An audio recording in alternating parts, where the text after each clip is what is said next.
গণতন্ত্র, এখন এটার জোয়ার চলতেছে, জোয়ার। এখন এই গণতন্ত্রকে ইসলামাইজেশন করার জন্য উঠে পড়ে লেগেছে, এটা ছাড়া উপায় নেই। এখন দলিল দেবে কেমনে? ইসলামে শুরা আছে, ইসলামে শুরা আছে, তো গণতন্ত্রতে শুরা। হ্যাঁ ঠিকই আছে, ছাগলের 4টা পাও আছে, গরুরও 4টা পাও আছে, ছাগলের শিং আছে, গরুরও শিং আছে, ছাগলের লেজ আছে, গরুর লেজ আছে। ছাগল আর গরু কি সমান? কোথায় শুরা? শুরা হচ্ছে আহলুল হাল্লে ওয়াল আকদ, যারা বিচক্ষণ দিনদার নেতা নির্বাচনের যোগ্যতা রাখেন, এই রকম লোকদের মাধ্যমে যে কমিটি গঠন করা হয় তাকে বলা হয় কি? শুরা। আহলুল হাল্লে ওয়াল আকদ, যা খুবরা, তাদের অনেকগুলো কোয়ালিটি আছে। অপরদিকে গণতন্ত্র কাকে বলে? গণতন্ত্র হচ্ছে এখানে মানুষের মাথা গণনা করা হয়। এখানে একজন শিক্ষিত অশিক্ষিত, ওই ফারুক হিসাবের ভোটের যে মূল্য আর একটা মদখোর মাতালের ভোটের মূল্য একই। একজন জুয়াচোর, একজন শাইখুল হাদিসের ভোটের মূল্য এক। এটা হচ্ছে গণতন্ত্র। এখন যদি কেউ বলে না না না আমরা তো ওই গণতন্ত্র করি না, কোন গণতন্ত্র করো ভাই? নির্বাচন হয় বাংলাদেশের যে গণতন্ত্র আর আমেরিকার গণতন্ত্রের নির্বাচন পদ্ধতি এক না আলাদা? এক। তাহলে কি পার্থক্য হচ্ছে? এবারে আমরা কোরআন থেকে বলবো, তারপরে আমরা বলি এই গণতন্ত্র, এই গণতন্ত্র দিয়ে খোদ গণতন্ত্রই কায়েম হতে পারে না, শুরুতেও না এখনো। আমেরিকায় যখন প্রথম গণতন্ত্রের স্লোগান তৈরি করা হয় তখনও হাজার হাজার না লাখ লাখ লোককে হত্যা করা হয়েছে। এরপরে বাংলাদেশে আমরা দেখি এক এক সময় গণতন্ত্র মরে যায়, এরপরে কিছু লোকে লড়াই করে যুদ্ধ করে জীবন দিয়ে তারপরে গণতন্ত্র আবার দাঁড় করায়। এরশাদের সময় গণতন্ত্র চিপে ধরলো, তারপরে নূর হোসেন একজন দাঁড়িয়ে গেল, গণতন্ত্র কি হোক, গুলি খেইল, গণতন্ত্র দাঁড়াইল। এরপরে আবার গণতন্ত্র খেয়ে ফেললো,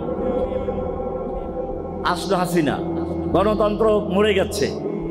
তখন আবার নূর হোসেন আবু সাঈদ বুক পেতে দিল, লড়াই করলো, জাতিসংঘের হিসাব অনুযায়ী 1400 লোক জীবন দিল। আরে ভাই, দেশটা তো গণতান্ত্রিক দেশ, লড়াই করতে হলো কেন? বোঝা গেল, পরিষ্কার হয়ে গেল, খোদ গণতন্ত্র গণতান্ত্রিক উপায়ে কায়েম হতে পারে না।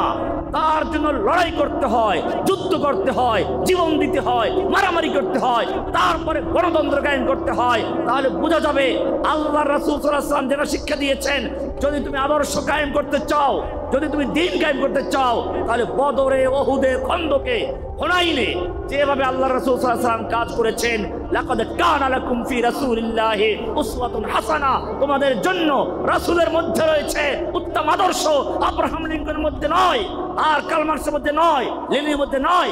মা ক্বালা, আল্লাহ তাআলা বলেন নাই লাকাদ কানা লাকুম ফি আব্রাহাম লিঙ্কন উসওয়াতুন হাসানা, লাকাদ কানা লাকুম ফি কি মাউশাতুন উসওয়াতুন হাসানা, তোমাদের জন্য রয়েছে আব্রাহাম লিঙ্কনের মধ্যে উত্তম আদর্শ বলেছে। তাহলে কেন যেই মরা গণতন্ত্র দাঁড়াইতে হলে যুদ্ধ করতে হয়, লড়াই করতে হয়, সেই গণতন্ত্র নিয়ে আজকে লাফালাফি করা, সেই গণতান্ত্রিক প্রক্রিয়া ইসলাম কায়েম করা? মনে রাখবেন, গণতান্ত্রিক প্রক্রিয়া যদি ক্ষমতায় আসেও, যেদিন সংবিধান রক্ষার জন্য শপথ নিবে সেই দিন এমনিতেই যখন গণতান্ত্রিক আন্দোলন করে তখন ঈমান চলে যায়। ঈমান কি হয়? চলে যায়। তারপরও যেদিন সংবিধান রক্ষার জন্য শপথ করে সেদিন ঘোষণা দিয়ে ঈমানটা চলে যায়। কারণ কি জানেন? কারণ হচ্ছে কি, ওই সংবিধান কি ইসলামী সংবিধান? তাহলে আপনি একজন মুমিন হয়ে, আমি এটা কোরআন থেকে বলবো, এখন গণতন্ত্রের সম্পর্কে ইসলামের আকীদা সম্পর্কে আমি বহু লেকচারে বলেছি, আজকে ওইটা বলে সময় নষ্ট করবো না। কারণ গণতন্ত্রের মূল স্লোগান হচ্ছে মাস্তার সুলতান জামিয়ান আশরাফ, সকল ক্ষমতার মালিককে জনগণ। ইসলামে সকল ক্ষমতার মালিক কি? তাহলে এইখানে পার্থক্য হয়ে যায়। গণতন্ত্রে আইন বানাবার অধিকার কার? গণতন্ত্রে জনগণের ভোটে নির্বাচিত পার্লামেন্ট মেম্বার আইন বানায়। তার মানে কি? তার মানে হচ্ছে আপনি ভোটের মাধ্যমে ভোট দিয়া সংসদে কিছু লোক পাঠাইলেন যারা আইন প্রণেতা, যারা কি এখন ওরা যে কোনো আইন পরিবর্তন করতে পারে, বাতিল করতে পারে, অন্য আইন তৈরি করতে পারে। এই তো কথা। তাহলে এবারে কোরআনে আয়াত না, কোরআন বলছে আম লাহুম শুরাকা শারাউ লাহুম মিনাদ-দীন মা লাম ইয়াযাম বিহিল্লাহ। তাদের কি এমন কোন শোরাকা আছে? শোরাকা শরীক মানে আল্লাহ শরীক। আল্লাহ যেমন আইন দিয়েছেন, আলা লাহুল খালকু ওয়াল আমর, আইন দেওয়ার মালিক কে? আল্লাহ যেমন আইন দিয়েছেন, শরিয়া দিয়েছেন, ঠিক যারা নাকি আল্লাহর আসনে বসে আইন তৈরি করছে, বিধান দিচ্ছে, আল্লাহ বলছেন আম লাহুম শুরাকা, তাদের কি এমন কোন শোরাকা আছে? শারাউ লাহুম মিনাদ-দীন, যারা তাদের জন্য দ্বীনের এমন শরিয়া তৈরি করে দিচ্ছে, মা লাম ইয়াযাম বিহিল্লাহ, যা আল্লাহ অনুমোদন করেন নাই। তাহলে যারা সংবিধান, যারা সংসদে বসে আইন তৈরি করে, তারা কার জায়গায় বসলো? আল্লাহর আসনে বসলো। কার জায়গায়? তাহলে আমরা যদি বলি মক্কার খানায় কাবাতে 360টা মূর্তি ছিল যাদের মানুষ পূজা করত, আর ঠিক তেমনি ভাবে আমাদের বাংলাদেশের খানায় কাবা, সেখানেও 300 কয়টা মূর্তি বসে, ওইসব তারপরে আইন তৈরি করে, সেই আইন যদি মানা হয়, এটা তো পূজা করা। এটা কি?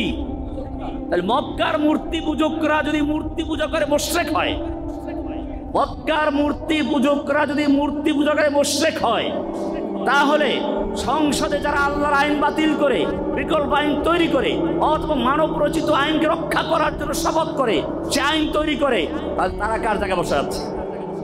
এদের তৈরি করা হুকুম যারা মানে তারা আর মূর্তি পূজার পার্থক্য আছে কিনা?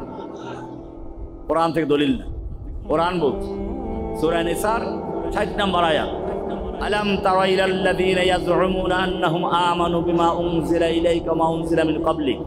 হে নবী, আপনি কি ওই সমস্ত লোকদের দেখেননি যারা দাবি করে, ইয়াজউমুনা, যারা দাবি করছে, আন্নাহুম আমানু বিমা উনজিলা ইলাইকা, তারা ঈমান এনেছে ওই কিতাবের প্রতি যা আপনার প্রতি নাযিল করা হয়েছে, ওয়া উনজিলা মিন ক্বাবলিকা, আপনার পূর্বের কিতাবের উপর ঈমান এনেছে। কিন্তু যখন তাদেরকে বলা হয় আদালতে আল্লাহর বিধান কায়েম করো, সংসদে আল্লাহর বিধান কায়েম করো, ইউরিদুনা আন ইয়াতাহাকামু ইলা তাগুত, তখন তারা আল্লাহর আইনের কাছে বিচার ফয়সালা দিতে রাজি না, তারা তাগুতের আইনের কাছে বিচার ফয়সালা নিয়ে যায়, তাগুতের কাছে বিচার নিয়ে যায়। ওয়াকাদ উমিরু আন ইয়াকফুরু বিহি, তাদেরকে আদেশ করা হয়েছিল তাগুতকে বর্জন করতে, প্রত্যাখ্যান করতে। ওয়া ইউরিদু শাইতানু আন ইউদিল্লাহুম দালালাম বাঈদা। এরপরে আল্লাহ বলছেন ওয়াইদা কিলা লাহুম তাআলাউ ইলা মা আনজালাল্লাহু ইলার রাসূল, যখন এই লোকগুলোকে বলা হয় আসো আল্লাহর দিকে, আল্লাহর কিতাবের দিকে, আল্লাহর রাসূলের দিকে, সুন্নাহর দিকে, আল্লাহর কিতাব রাসূলের সুন্নাহ দিয়ে দেশ চালাই, শাসন করি, তখন তারা কি হয়? আল্লাহ বলছেন রাআইতাল মুনাফিকিনা ইয়াসুদ্দুনা আনকা সুদুদা, আপনি এই মুনাফিকগুলোকে দেখবেন। কাদেরকে দেখবেন? কি বলেছেন আল্লাহ? মুনাফিক বলেছেন। রাআইতাল মুনাফিকিনা, আপনি মুনাফিকগুলোকে দেখবেন, ইয়াসুদ্দুনা আনকা সুদুদা, তারা আপনাকে, আপনার থেকে তারা আস্তে করে তারা ঘাড় নিচু করে চলে যাবে।